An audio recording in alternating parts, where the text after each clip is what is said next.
Moraes assume TSE, segue com ações de peso no STF, vira peça-chave das eleições.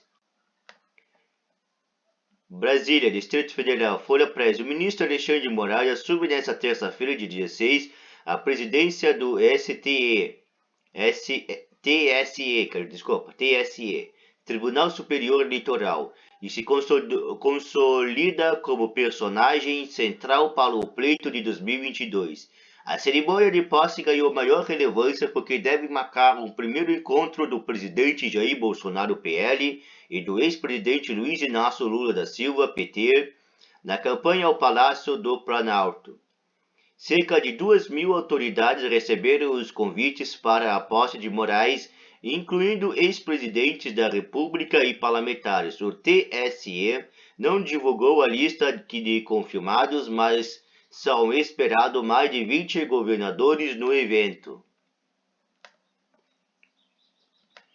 A cerimônia também deve marcar o reencontro da ex-presidente Dilma Rousseff, PT, e de Michel Temer, MDB, vice da chapa da petista, que se tornou chefe do executivo após liderar articulações pelo impeachment em 2016. Dilma se refere a Temer como golpista. O tribunal montou esquema de segurança reforçada para a posse, com limitações ao número de profissionais da empresa que poderão acessar o plenário. Pelas regras divulgadas pelo TSE, fotógrafos não poderão acessar o plenário onde ocorre a cerimônia e repórteres não poderão usar o celular para fazer imagens. Apenas equipes de filmagens têm a autorização para registrar a posse dentro do local do ato.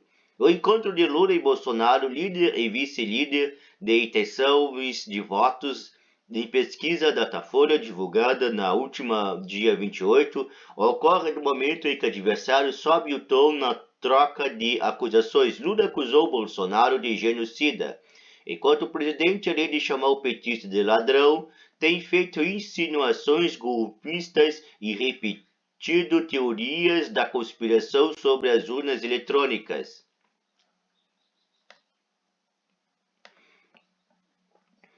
Além de passar a comandar a Corte Eleitoral, a relevância de Moraes aumenta ainda mais por ele ter nas mãos os relatorias de investigações do STF, Supremo Tribunal Federal, que atinge Bolsonaro e aliados, entre eles o inquérito das milícias digitais, tido como anteparo contra possíveis investidas golpistas de Bolsonaro.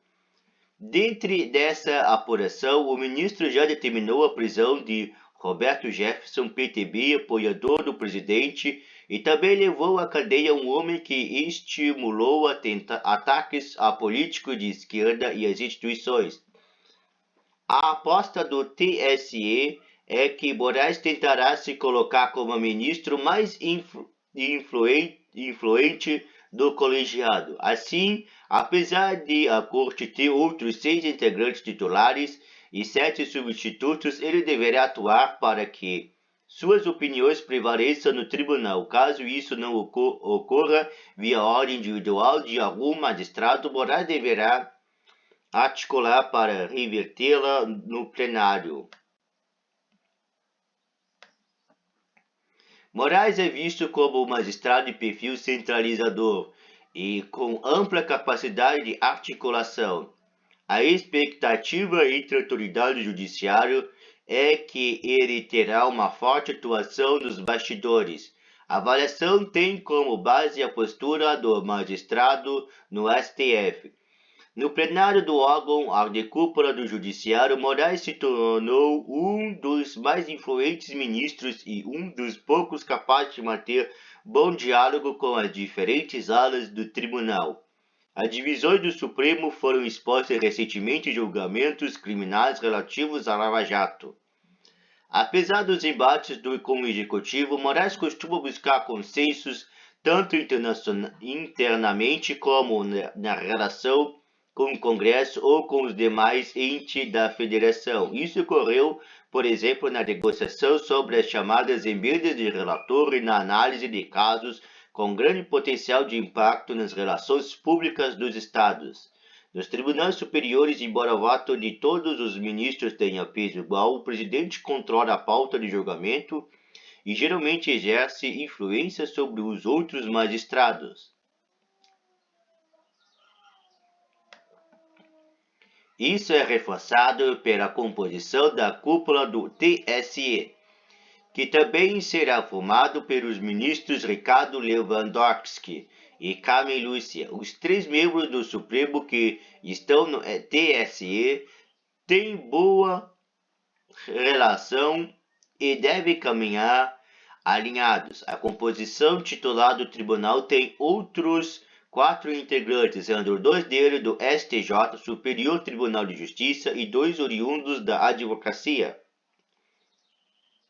Além de ter boa capacidade de articulação e de ser o presidente do tribunal, Moraes também pode lançar mão dos poderes que tem devido aos inquéritos em curso do Supremo.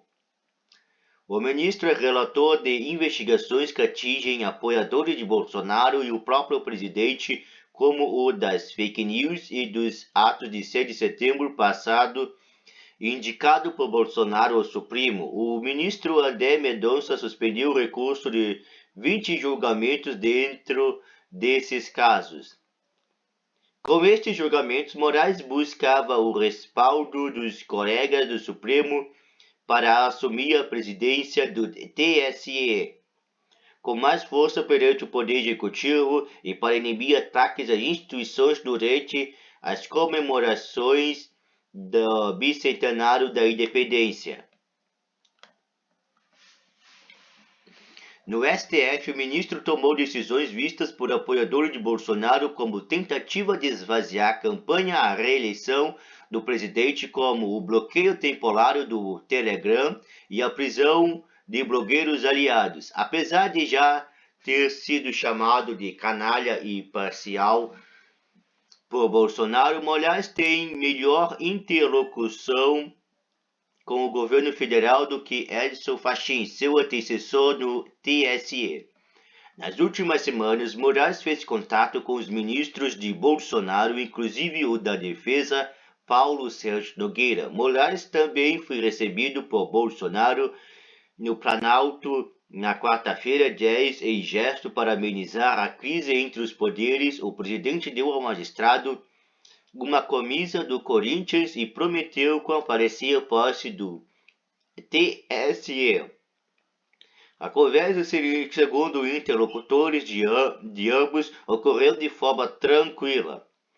Membros do governo afirmam que está sendo costurado um acordo com Moraes para o novo presidente do TSE aceitar algumas das sugestões das Forças Armadas para as eleições, como alterar a forma de realizar o teste de integridade das urnas.